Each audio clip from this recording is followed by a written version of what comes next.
Hi cuties, బాగున్నారా? ఈరోజు టమాటా చట్నీ ఎలా తయారు చేయాలో చూపిస్తాను, చూడండి. ఫస్ట్ ఒక 2-3 టమాటాలను తీసుకోవాలి. ఇలా కట్ చేసుకోవాలి వీడియోలో చూపించిన విధంగా. అండ్ 3-4 మిర్చి అండ్ కొత్తిమీర తీసుకోవాలి.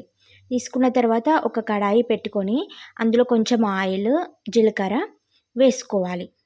ఇలా వేసుకున్న తర్వాత నెక్స్ట్ మిర్చి అండ్ కొత్తిమీర వేసుకొని ఇలా వేయించుకోవాలి. కొంచెం నార్మల్గా వేయించుకుంటే సరిపోతుంది.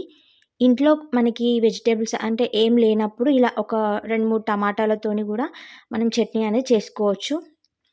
అండ్ తర్వాత ఇలా వేసుకున్న తర్వాత ఈ వేగిన తర్వాత వీటిని ఒక బౌల్లోకి తీసుకోవాలి, మిర్చి అండ్ కొత్తిమీరని. తర్వాత టమాటాలను వేసుకోవాలి. తక్కువ మంటతో వేయించాలి, ఎందుకంటే టమాటా అనేది లోపల కూడా ఉడుకుతుంది కాబట్టి. మనం ఎక్కువ పెడితే అది ఉడకదు లోపల. సో ఇలా వేయించుకున్న తర్వాత ఇలా ఉడకాలి. ఇలా ఉడికిన తర్వాత ఒక మిక్సీ జార్లోకి తీసుకోవాలి. అండ్ ఇంతకుముందు మిర్చి అండ్ కొత్తిమీర వేయించాం కదా, అది అండ్ ఇప్పుడు ఈ టమాటాలను తీసుకొని మిక్సీ జార్లోకి తీసుకోవాలి. తర్వాత కొంచెం సాల్ట్ యాడ్ చేసుకోవాలి తగినంత. తర్వాత మిక్సీ పట్టుకోవాలి. ఇలా ఫైనల్గా tomato chutney ready. Thank you for watching.